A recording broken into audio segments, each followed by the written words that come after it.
नमस्कार विद्यार्थियों, जैसा कि आप लोग जान रहे हैं हमारा राष्ट्र गौरव के रिगार्डिंग इंपॉर्टेंट क्वेश्चन की सीरीज़ चल रही थी।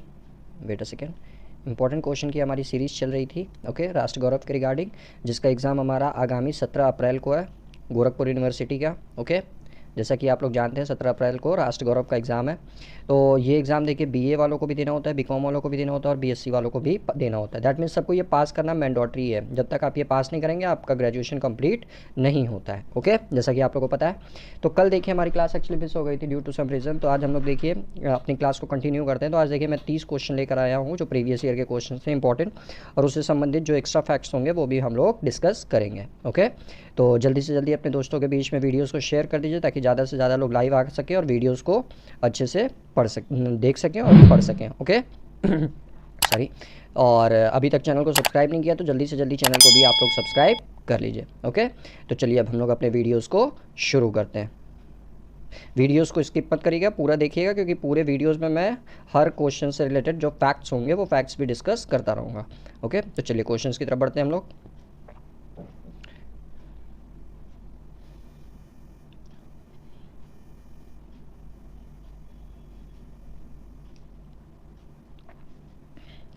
देखिए सबसे पहला क्वेश्चन आपसे क्या कह रहा है, सबसे पहला क्वेश्चन आपसे कह रहा है धार्मिक स्वतंत्रता के अंतर्गत नहीं आता है।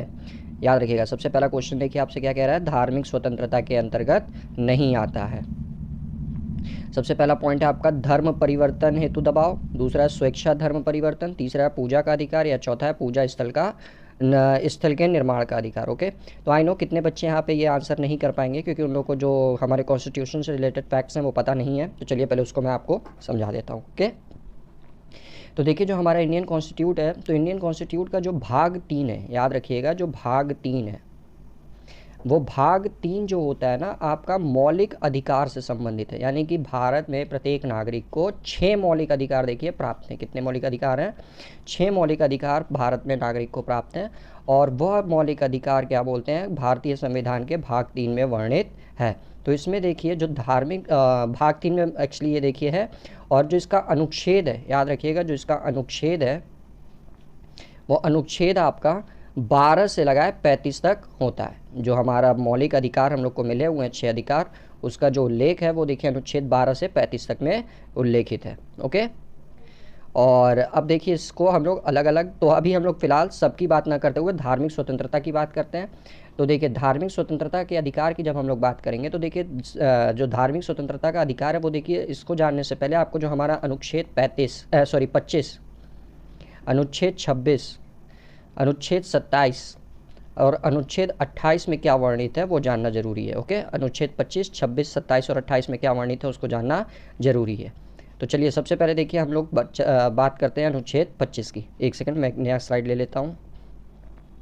तो देखिए अनुच्छेद 25 की जब हम लोग बात करेंगे तो अनुच्छेद 25 में देखिए आपसे क्या कहता है, अनुच्छेद 25 आपसे क्या कहता है कि जो आपका अंतःकरण की और धर्म की अबाध रूप से मानने, आचरण और प्रचार करने की स्वतंत्रता रहेगी। इसके तहत भारत में प्रत्येक व्यक्ति को किसी भी धर्म को मानने का, आचरण करने की तथा धर्म के प्रचार करने की स्वतंत्रता रहती है। ओके, और जो अनुच्छेद 26 है वो देखिए आपसे क्या कहता है, इसमें देखिए आप क्या बोलते हैं, यहाँ पे लिख दे रहा हूँ थोड़ा सा।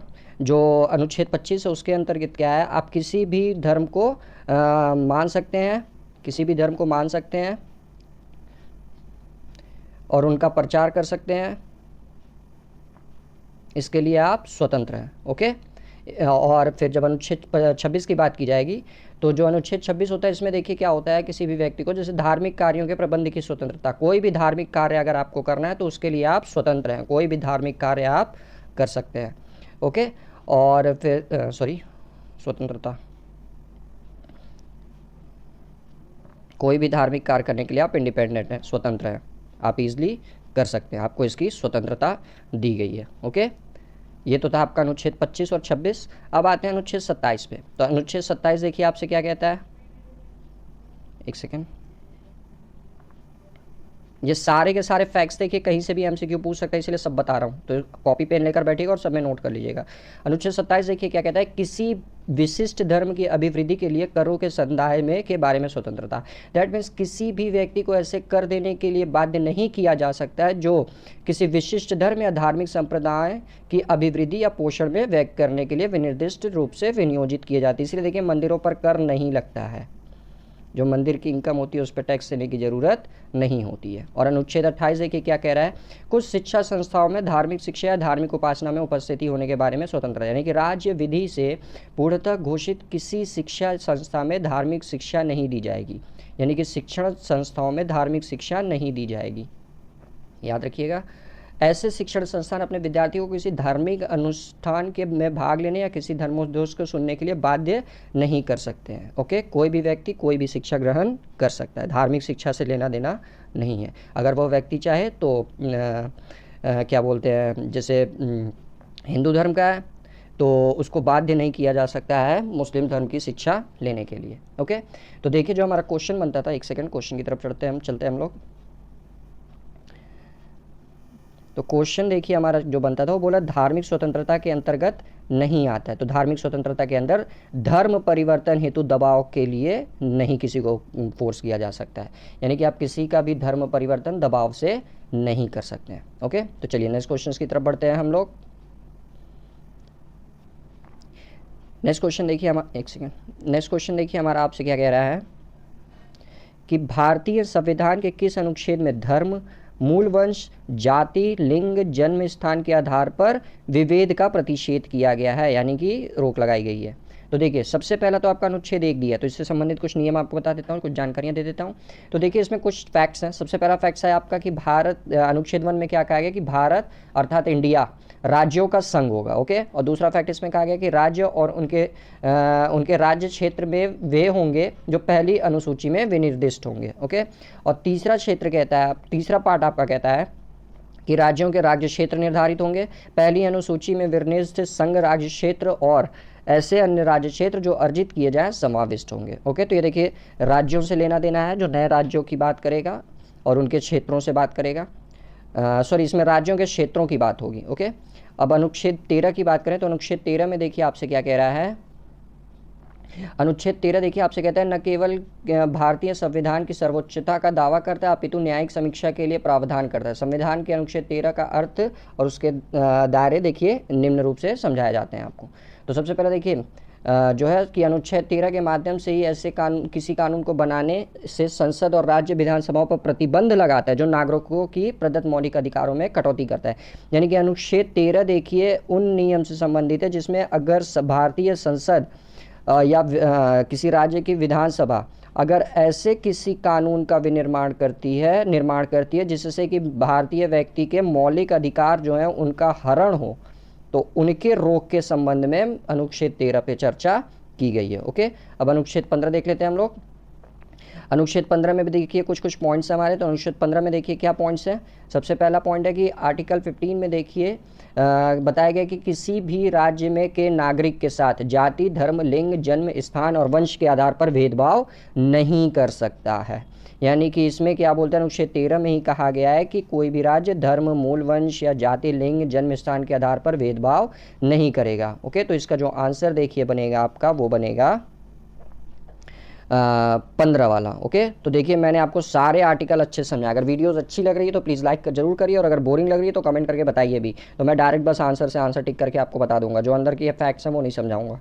ओके, तो अगर अंदर के फैक्ट्स भी अगर आपको अच्छे लग रहे हैं तो प्लीज़ वीडियोज़ को लाइक ज़रूर करिए ताकि इससे मोटिवेशन मिल सके, और अपने फ्रेंड्स के बीच में सब्सक्राइब जरूर करिए। चलिए आगे बढ़ते हैं नेक्स्ट क्वेश्चन की तरफ। हाँ, तो देखिए नेक्स्ट क्वेश्चन हमारा क्या कहता है,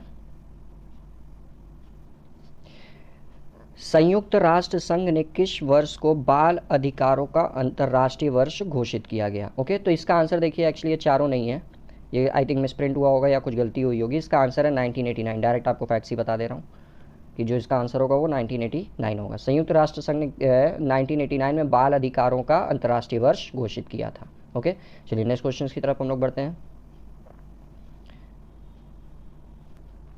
तो देखिए क्वेश्चन नंबर 74 आपसे क्या कह रहा है, भारतीय संविधान के किस अनुच्छेद में सामान्य न्याय और निःशुल्क विधिक सहायता का उपबंध किया गया है। ओके, तो भारतीय संविधान के किस अनुच्छेद में सामान्य न्याय और निःशुल्क विधिक सहायता का उपबंध किया गया है, उससे संबंधित आपको आंसर करना है। ओके, तो इसके ऑप्शन देखिए, सबसे पहला अनुच्छेद 38, अनुच्छेद 39, अनुच्छेद 39 का, अनुच्छेद 38 का, और सॉरी अनुच्छेद 39 का। ओके, तो चलिए पहले मैं एक एक अनुच्छेद आपको अच्छे से समझा दे रहा हूँ ताकि आप आंसर इजली कर सकें। ओके, तो अनुच्छेद 38 में देखिए आपका क्या कहता है, राज्य सामाजिक, आर्थिक और राजनीतिक न्याय सुनिश्चित कर आय, स्थिति, सुविधाओं तथा अवसरों में असमानताओं को कम करके सामाजिक व्यवस्था को सुरक्षित एवं संरक्षित कर लोगों के कल्याण को बढ़ावा देने का प्रयास करेगा।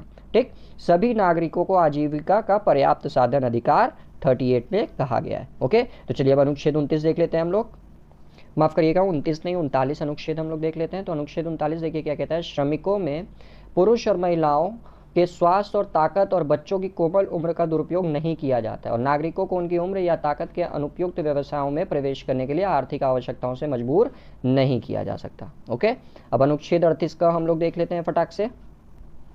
अनुच्छेद 38 का देखिए क्या कहता है आपसे कि राज्य ऐसी सामाजिक व्यवस्था की जिसमें सामाजिक, आर्थिक और राजनीतिक न्याय राष्ट्रीय जीवन की सभी संस्थाओं को अनुप्रमाणित करे, भरसक प्रभावी रूप से स्थापना और संरक्षण करके लोक कल्याण की अभिवृद्धि का प्रयास करेगा। ओके, देखिए जितना मैं बोल रहा हूँ ना, उसकी आप लोग एक कॉपी पेन लेके एक थ्योरी बनाते रहिएगा। मान लीजिए अगर सवाल यही आपसे कुछ और पूछ ले, सीधे पूछ ले कि किस अनुच्छेद में कहा गया है कि राज्य जो होगा वो सामाजिक व्यवस्था जिसमें सामाजिक, आर्थिक और राजनीतिक न्याय राष्ट्रीय जीवन की सभी संस्थाओं को अनुप्रमाणित करेगा, वह किस अनुच्छेद में है, तो वो देखिए 38 क में बन जाएगा। तो ये सारे फैक्ट्स पे भी आप लोग ध्यान देते रहिएगा, नहीं तो आप लोग एग्जाम में छोड़ के चले आएंगे। ओके, और लास्ट देखिए हमारा 39 का क्या कहता है, 39 का देखिए हमारा क्या कहता है कि सामान्य न्याय और निःशुल्क विधिक सहायता सामान्य कार्य के लिए समान वेतन की व्यवस्था की जाएगी, यानी कि व्यक्ति जिस हिसाब से कार्य करेगा उसको वेतन भी उसी हिसाब से दिया जाएगा, यानी कि इसका आंसर ही देखिए क्या बन जाएगा, अनुच्छेद 39 क में। ओके, तो चलिए नेक्स्ट क्वेश्चन की तरफ अब हम लोग मूव ऑन करते हैं। देखिए वीडियो थोड़ी लंबी होगी आई नो, बट इससे रिलेटेड देखिए फैक्ट्स आपको बहुत ज़्यादा जानने को मिलेंगे। ओके, तो वीडियोस अच्छे से पूरा देखिएगा ताकि सारे फैक्ट्स को अच्छे से आप लोग जान सकें। चलिए नेक्स्ट क्वेश्चन की तरफ बढ़ते हैं। नेक्स्ट क्वेश्चन देखिए आपका कह रहा है, संविधान के किस अनुच्छेद में समानता का अधिकार दिया गया है। ओके, अनुच्छेद 15, अनुच्छेद 14, अनुच्छेद 13, अनुच्छेद 12। ओके, तो देखिए आई नो इसके आंसर में भी आप लोग फंसेंगे, तो चलिए मैं एक एक जो पॉइंट है वो सारा का सारा एक्सप्लेन कर दे रहा हूँ जिससे आपका 12, 13, 14, 15 ये तीनों का तीनों क्लियर हो जाए। तो देखिए सबसे पहले हम लोग अनुच्छेद 12 से शुरू करते हैं। तो अनुच्छेद 12 में देखिए क्या कहता है, इस भाग में ये कहता है कि जब तक कि संदर्भ में से अन्यथा अपेक्षित न हो, राज्य के अंतर्गत भारत की सरकार और संसद तथा राज्यों में से प्रत्येक राज्य की सरकार और विधानमंडल तथा भारत के राज्य क्षेत्र के भीतर या भारत सरकार के नियंत्रण के अधीन सभी स्थानीय और अन्य प्राधिकारी होंगे। ओके, ये आपका अनुच्छेद 12 कहता है। अब अनुच्छेद 13 जान लेते हैं क्या कहता है आपसे। अनुच्छेद 13 यह कहता है आपसे कि न्यायिक समीक्षा के लिए एक संवैधानिक अधिकार प्रदान करता है, क्योंकि यह उच्चतम न्यायालय और उच्च न्यायालयों को यह अधिकार देता है कि संविधान पूर्व कानूनों की व्याख्या करे और यह तय करने का अधिकार कर देता है कि ऐसे कानून वर्तमान संविधान के मूल्यों और सिद्धांतों के सुसंगत हैं या नहीं। ओके, और अनुच्छेद 14 देख लेते हैं हम लोग। अनुच्छेद 14 देखिए क्या कहता है आपसे कि राज्य के लिए दायित्व है कि वह कानून के समीक्षा किसी भी व्यक्ति की समानता या भारत के क्षेत्र के भीतर कानूनों के समान संरक्षण से इनकार ना करे। कानून के समक्ष समानता की अवधारणा क्या बोलते हैं अंग्रेजी संविधान से देखिए ली गई है, और यह जो संविधान लिया गया है ये अमेरिका के संविधान से लिया गया है। इससे संबंधित भी मैं अभी आपके आगे फैक्ट्स बताऊंगा कि किस देश से कौन संविधान में क्या क्या चीज़ें ली गई हैं। ओके, और अब हम लोग बात कर लेते हैं अनुच्छेद 15 की। तो अनुच्छेद 15 देखिए आपसे क्या कहता है कि जैसे अभी हम लोग पहले भी चर्चा कर चुके हैं कि इसमें क्या है कि कोई भी राज्य अपने नागरिक के साथ जाति, धर्म, लिंग या जन्म स्थान के या वंश के आधार पर भेदभाव नहीं कर सकता है। और भी देखिए इसमें कुछ पॉइंट्स है लाइक कि भारतीय नागरिक को जाति, धर्म, लिंग, जन्म स्थान और वंश के आधार पर दुकानों, होटलों, सार्वजनिक भोजनालयों, सार्वजनिक मनोरंजन स्थल इत्यादि जगहों पे जाने से रोका नहीं जा सकता है। या और फिर क्या बोलते हैं नेक्स्ट क्वेश्चन देखिए आपसे क्या कह रहा है। नेक्स्ट आपसे कह रहा है कि क्या बोलते हैं वैसे तो सभी नागरिक समान हैं, उनके भेदभाव नहीं किया जा सकता, लेकिन महिलाओं और बच्चों को इस नियम से अपवाद से रूप में अलग रखा जाता है क्योंकि उनकी देखिए अलग प्रायोरिटी होती है। ओके, तो क्वेश्चन आप लोग आई गेस समझ गए होंगे आप। तो इसका आंसर आप लोग बताइए जल्दी से जल्दी अब क्या होगा। 75 का आंसर क्या होगा, जल्दी से जल्दी आंसर करने की कोशिश करिए आप लोग। नहीं पता तो चलिए देखिए मैं ही बता देता हूँ। अभी देखिए मैंने अनुच्छेद 14 आपको समझाया था कि इसमें राज्य जो होगा किसी भी व्यक्ति को समानता या भारत के क्षेत्र के भीतर कानूनों के समान संरक्षण से इनकार नहीं कर सकते, यानी कि जो समानता का अधिकार दिया गया है आपको वह अनुच्छेद 14 में दिया गया है। ओके, चलिए नेक्स्ट क्वेश्चन की तरफ हम लोग बढ़ते हैं। Hold down.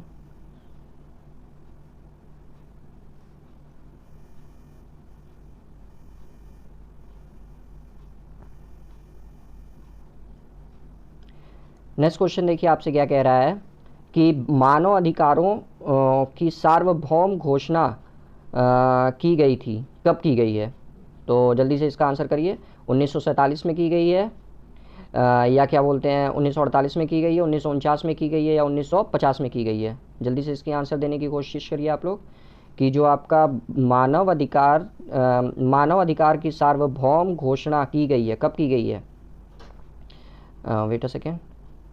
हाँ, 1947 में की गई है, 1948 में की गई है, 1949 में की गई है, 1950 में की गई है। आई नो आप लोग को आंसर इसका नहीं पता होगा, बट देखिए इससे संबंधित भी फैक्ट हम आपको बता देना है कि संयुक्त राष्ट्र के चार्टर में यह कथन था कि संयुक्त राष्ट्र के लोग यह विश्वास करते हैं कि कुछ ऐसे मानवाधिकार हैं जो कभी उनसे छीने नहीं जा सकते। ओके, तो मानव की गरिमा और स्त्री पुरुष के समान अधिकार हैं, जैसा कि आप लोग जानते हैं कि राइट टू इक्वलिटी की बात होती है।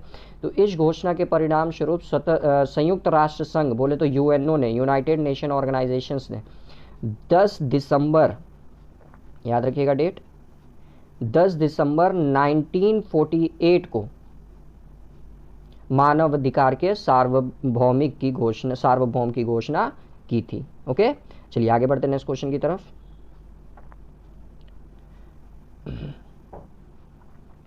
नेक्स्ट क्वेश्चन देखिए आपसे क्या कह रहा है, भारतीय संविधान के किस अनुच्छेद में अल्पसंख्यक वर्गों के हितों के संरक्षण का प्रावधान किया गया है? जो हमारे देश में अल्पसंख्यक लोग हैं, माइनॉरिटीज लोग हैं, उनके हितों के संरक्षण के लिए किस अनुच्छेद में प्रावधान किया गया है? अनुच्छेद 26, अनुच्छेद 27, अनुच्छेद 28, अनुच्छेद 29। ओके, देखता हूँ कौन आंसर करता है, जल्दी से जल्दी ट्राई करिए कौन इसका आंसर करता है। आई नो इसके आंसर में भी आप लोग फंसेंगे, तो देखिए मैं एक एक करके सारे अनुच्छेद को समझा दे रहा हूँ। तो देखिए अनुच्छेद 26 क्या कहता है कि लोक व्यवस्था, सदाचार और स्वास्थ्य के अधीन रहते हुए प्रत्येक धार्मिक संप्रदाय या उसके किसी अनुभाग को धार्मिक और पूजा प्रयोजन के लिए संस्थाओं की स्थापना और पोषणा का अधिकार है। अपने धर्म विषयक कार्यों का प्रबंध करने का अधिकार है। जन्म और स्थावर संपत्ति के अर्जन और स्वामित्व का अधिकार है, और ऐसी संपत्ति का विधि के अनुसार प्रशासन करने का भी आपको अधिकार मिलता है। ओके, यानी कि धार्मिक कार्यों के प्रबंधन संबंधित जो स्वतंत्रता है वो अनुच्छेद 26 में दी गई है। धार्मिक कार्यों के प्रबंधन संबंधित जो स्वतंत्रता है वो अनुच्छेद 26 का हिस्सा है। अनुच्छेद 27 देखिए आपसे क्या कहता है कि किसी विशिष्ट धर्म की अभिवृद्धि के लिए करों के संदाय के बारे में स्वतंत्रता दी गई है। ओके, तो धार्मिक संप्रदायों में जैसे आप लोग जानते हैं कि कर नहीं लगता है, तो उसकी स्वतंत्रता आपको इसी में दी गई है। अनुच्छेद 28 देखिए आपसे क्या कहता है, कुछ शिक्षा संस्थाओं में धार्मिक शिक्षा या धार्मिक उपासना में उपस्थित होने के बारे में स्वतंत्रता। ओके, और अनुच्छेद लास्ट देख लेते हैं 29। और अनुच्छेद 29 देखिए आपसे क्या कहता है कि राज्य के किसी भी शैक्षणिक संस्थान में प्रवेश के लिए किसी भी नागरिक को नकारा नहीं जाएगा, या केवल धर्म, वंश, जाति, भाषा इनमें से किसी भी आधार पर राज्य निधि से सहायता प्राप्त होगी। तो इसका देखिए जो आंसर बनेगा, अल्पसंख्यक वर्गों की जो हितों की रक्षा की जाती है ना, अल्पसंख्यक वर्गों के हितों की रक्षा वो अनुच्छेद 29 से की जाती है। एक्चुअली देखिए वीडियो जैसे हमारी बहुत लंबी जा रही है, तो देखिए अब जल्दी से जल्दी मैं कवर करने के लिए सीधे क्वेश्चन पढ़ के उनके आंसर टिक करूंगा। ओके, इससे रिलेटेड फैक्ट्स आपको कभी किसी और दिन बता दूंगा। चलिए आगे पढ़ते हैं हम लोग क्वेश्चन नंबर 78 पे।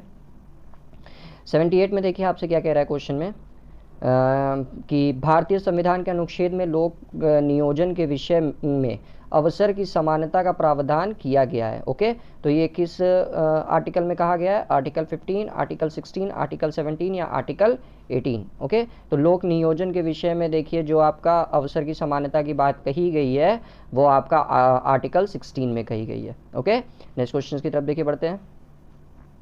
नेक्स्ट क्वेश्चन देखिए आपका क्या कह रहा है कि महिला के संबंध में चतुर्थ विश्व सम्मेलन, तो ये देखिए एक्चुअली पुराने क्वेश्चन थे, तो इसको तो इतना कंसीडर करने की जरूरत नहीं है। ओके, क्योंकि पुराने करंट अफेयर से हमसे क्या लेना देना। नेक्स्ट क्वेश्चन देखिए 80 नंबर क्वेश्चन आपसे क्या कह रहा है कि भारत के संविधान के किस अनुच्छेद द्वारा अस्पृश्यता को समाप्त किया गया है? ओके, अनुच्छेद 17, अनुच्छेद 19, अनुच्छेद 18 या अनुच्छेद 16? इससे संबंधित आंसर करना है आपको, जल्दी जल्दी आंसर करिए। नहीं पता तो देखिए इसका आंसर होगा आपका अनुच्छेद 17 से संबंधित। ओके, चलिए नेक्स्ट क्वेश्चन की तरफ हम लोग बढ़ते हैं। एक सेकेंड,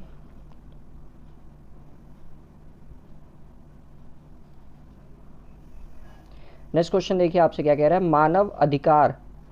मानव अधिकार की संरक्षा के लिए लोगों को निम्न पर पूर्ण रूपेण विश्वास है। मतलब इसमें से कौन सी ऐसी संस्था है जिन पे आप सबका विश्वास है कि ये मानव अधिकारों की रक्षा करता है? ओके, तो ये जो राज्यसभा होता है, लोक अदालत होता है, लोकसभा होता है या न्यायपालिका होती है? जल्दी से जल्दी इसका आंसर करने की कोशिश करिए। नहीं पता तो देखिए मैं ही बता देता हूँ, इसका आंसर है लोक अदालत करता है। ओके, नेक्स्ट क्वेश्चन की तरफ देखिए बढ़ते हैं हम लोग।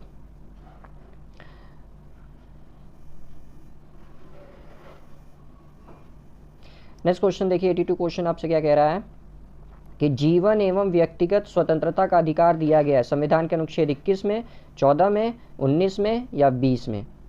जल्दी से आंसर करिए इसका। जो क्वेश्चन बोला है जीवन के एक व्यक्तिगत स्वतंत्रता का अधिकार दिया गया है, किस अनुच्छेद में दिया गया है? तो ये देखिए इसका आंसर है अनुच्छेद 19 में दिया गया है। ओके, और ये अनुच्छेद आप लोगों को पता होगा जब इंडिया में इमरजेंसी लागू हो भी जाए, मतलब जब हुई थी, तो ये अधिकार कोई आर्टिकल 21 और आर्टिकल 19 कोई भी आपसे मतलब आपका ये मौलिक अधिकार आर्टिकल 19 और आर्टिकल 21 कभी भी छीना आपसे नहीं जा सकता है। ओके, चलिए नेक्स्ट क्वेश्चन की तरफ बढ़ते हैं। नेक्स्ट क्वेश्चन देखिए आपसे कह रहा है 83 क्वेश्चन नंबर कि उत्तर प्रदेश राज्य मानवाधिकार आयोग का मुख्यालय कहाँ स्थित है?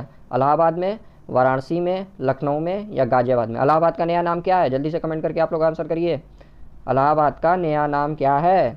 जल्दी से आंसर करिए। तो राज्य मानवाधिकार आयोग का मुख्यालय कहाँ स्थित है? लखनऊ में। ओके, चलिए नेक्स्ट क्वेश्चन की तरफ बढ़ते हैं। Question number 84। तो क्वेश्चन नंबर 84 देखिए आपसे क्या कह रहा है। राज्य मानवाधिकार आयोग के सदस्यों की नियुक्ति कौन करता है? याद रखिएगा राज्य की बात हो रही है। राज्य मानवाधिकार आयोग के सदस्यों की नियुक्ति कौन करता है? ठीक, राष्ट्रपति, प्रधानमंत्री, राज्यपाल या मुख्यमंत्री? याद रखिएगा राज्य मानवाधिकार आयोग के क्वेश्चन की बात हो रही है। इसका क्वेश्चन में देखिए आंसर है, तो देखिए मैं बता दे रहा हूँ राज्य मानवाधिकार आयोग के सदस्यों की नियुक्ति राज्यपाल करता है। ओके, चलिए नेक्स्ट क्वेश्चन देख लेते हैं। नेक्स्ट क्वेश्चन देखिए 85 आपसे क्या कह रहा है कि संविधान के किस अनुच्छेद में बंधुआ मजदूरी प्रतिबंध की गई है? बंधुआ मजदूरी किस आर्टिकल में प्रोहिबिटेड है? ओके, आर्टिकल 21, आर्टिकल 23, आर्टिकल 24 या आर्टिकल 25? जल्दी से आंसर करिए 85 का क्या आंसर होगा? नहीं पता तो देखिए बंधुआ मजदूरी प्रतिबंधित आपका की गई है आर्टिकल 23 में। ओके, नेक्स्ट क्वेश्चन की तरफ हम लोग बढ़ते हैं। नेक्स्ट क्वेश्चन देखिए आपसे क्या कह रहा है कि भारत के संविधान के किस भाग में मूल अधिकारों का उल्लेख हुआ है? तो ये देखिए मैंने आपको स्टार्टिंग में बता दिया था, अगर आप लोग को देखे होंगे तो जो मूल अधिकारों का उल्लेख किया गया है वो भाग 3 में किया गया है। ओके, नेक्स्ट क्वेश्चन देख लेते हैं। नेक्स्ट क्वेश्चन देखिए आपसे क्या कह रहा है कि अंतर्राष्ट्रीय मानवाधिकार दिवस कब मनाया जाता है? ये आंसर बहुत ईजी है, आप लोग बचपन से इसके बारे में पढ़ते चले होंगे। जल्दी से इसका आंसर करिए। अंतर्राष्ट्रीय मानवाधिकार दिवस कब मनाया जाता है? जल्दी जल्दी आंसर करिए। 10 दिसंबर को, 24 दिसंबर को, 10 अक्टूबर को या 24 अक्टूबर को? जल्दी बताइए अंतर्राष्ट्रीय मानवाधिकार दिवस कब मनाया जाता है? तो देखिए मैं बता दे रहा हूँ अंतर्राष्ट्रीय मानवाधिकार दिवस जो हमारा है वो 10 दिसंबर को मनाया जाता है। ठीक, इसकी घोषणा आपकी 10 दिसंबर 1948 को हुई थी। ओके, और इस साल देखिए जो इसकी समिट हुई थी जो पिछले साल 2021 में, उस समिट का थीम भी याद करिएगा। उस समिट का थीम था आपका, एक सेकंड लिख के दिखा दे रहा हूँ आप लोग को ताकि आप लोग को याद हो सके। उस समिट का जो थीम था वो थीम था आपका इक्वलिटी, एक सेकेंड, उस समिट का जो थीम था वो था आपका equality, reducing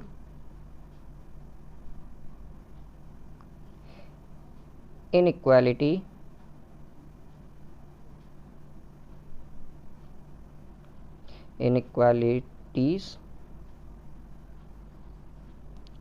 advancing human rights,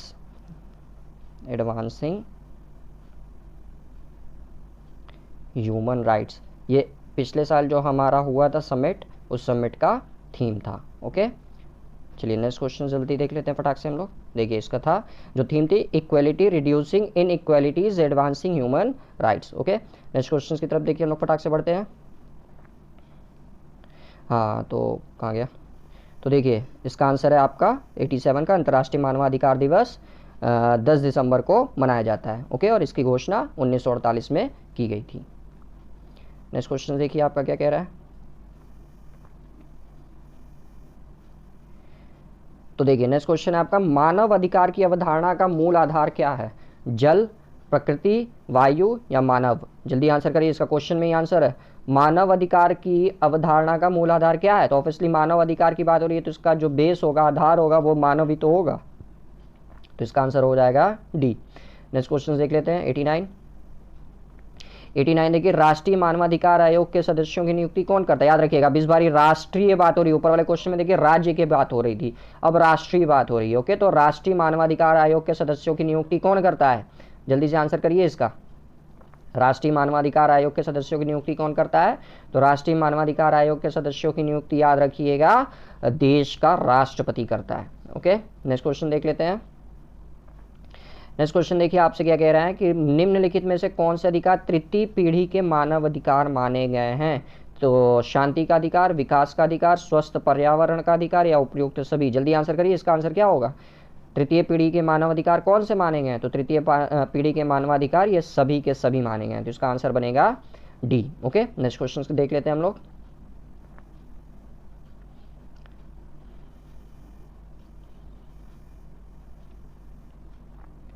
next question देखिए आपसे कह रहा है, राष्ट्रीय मानवाधिकार आयोग का मुख्यालय कहाँ स्थित है? याद रखिएगा, राष्ट्रीय का उत्तर प्रदेश का तो लखनऊ में है, राष्ट्रीय मानवाधिकार का कहाँ पे है? जल्दी से आंसर करिए। तो राष्ट्रीय मानवाधिकार आयोग का मुख्यालय दिल्ली में है। ओके, नेक्स्ट क्वेश्चन देखते हैं। नेक्स्ट क्वेश्चन देखिए आपसे कह रहा है, राष्ट्रीय महिला आयोग की वर्तमान अध्यक्ष कौन है? सुश्री रेखा शर्मा, सुश्री ममता शर्मा, डॉक्टर गिरिजा व्यास या डॉक्टर पूर्णिमा अडवाणी? जल्दी आंसर करिए इसका, जल्दी बताइए इसका आंसर क्या होगा? राष्ट्रीय महिला आयोग की वर्तमान अध्यक्ष कौन है? ठीक, तो देखिए इससे संबंधित कुछ फैक्ट्स आपको पहले बता दे रहा हूँ जल्दी से जल्दी, ताकि भारतीय संसद में 1990 में, याद रखिएगा 1990 में राष्ट्रीय महिला आयोग अधिनियम पारित किया गया था। जो राष्ट्रीय महिला आयोग अधिनियम है वो 1990 में पारित किया गया था, जिसके तहत 31 जनवरी 1992 को, याद रखिएगा 31 जनवरी 1992 को राष्ट्रीय महिला आयोग की स्थापना की गई। याद रखिएगा 31 जनवरी 1992 को राष्ट्रीय महिला आयोग की स्थापना की गई, और संविधान से जो अधिनियम पारित हुआ था वो 1990 में पारित हुआ था, और वर्तमान में इसकी जो अध्यक्ष हैं वो सुश्री रेखा शर्मा जी हैं। ओके, नेक्स्ट क्वेश्चन देख लेते हैं। नेक्स्ट क्वेश्चन देखिए आपसे क्या कह रहा है कि भारतीय संविधान के किस अनुच्छेद द्वारा बाल मजदूरी को प्रतिबंधित किया गया है? अनुच्छेद 20, अनुच्छेद 24, अनुच्छेद 25 या अनुच्छेद 30? जल्दी से आंसर करिए इसका। भारतीय संविधान के किस अनुच्छेद द्वारा बाल मजदूरी को प्रतिबंधित किया गया है? तो इसका आंसर याद रखिएगा अनुच्छेद 24। ओके, नेक्स्ट क्वेश्चन देख लेते हैं। बाल मजदूरी को प्रतिबंधित किया गया अनुच्छेद 24 में। नेक्स्ट क्वेश्चन देखिए आपसे कह रहा है, राज्य के नीति निदेशक तत्व सिद्धांत कहाँ से, किस देश के संविधान से लिए गए हैं? अमेरिका के संविधान से, अमेरिका के ये आयरलैंड का सिद्धांत होना चाहिए, यह आयरलैंड का सिद्धांत होना चाहिए। ओके, याद रखिएगा बी वाला आयरलैंड का सिद्धांत से लिया गया बोला है, वो मिसप्रिंट हो गया था कुछ, ये बी वाला आयरलैंड का सिद्धांत, और सी है आपका फ्रांस के संविधान से या कनाडा के संविधान से। तो राज्य के नीति निदेशक सिद्धांत जो लिए गए हैं आपके, वो बी वाला आंसर सही होगा, आयरलैंड के सिद्धांत से लिए गए हैं। ओके, चलिए नेक्स्ट क्वेश्चन देख लेते हैं फटाक से।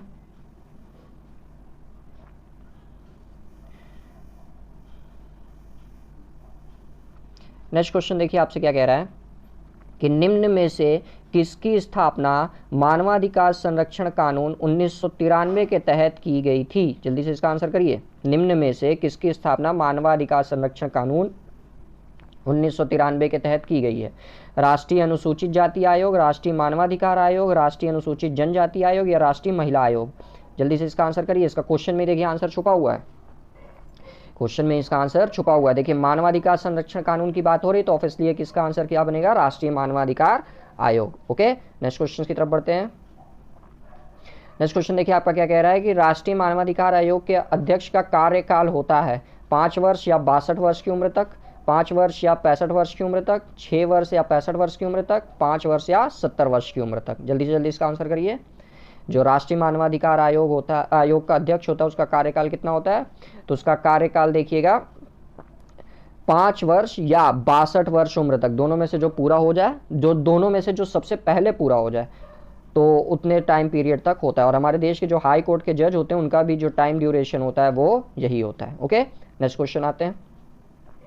नेक्स्ट क्वेश्चन देखिए आपसे क्या कह रहा है, राष्ट्रीय मानवाधिकार आयोग का अध्यक्ष होता है, राष्ट्रीय मानवाधिकार जो है उसका अध्यक्ष कौन होता है? उच्चतम न्यायालय का न्यायाधीश, उच्चतर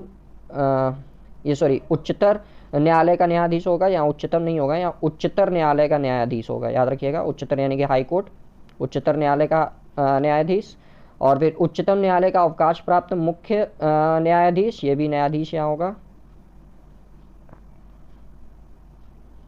और लास्ट है देखिए आपका किसी उच्च न्यायालय का अवकाश प्राप्त हुआ मुख्य न्यायाधीश, ये उच्चतर नहीं उच्च होगा, सॉरी माफ करिएगा,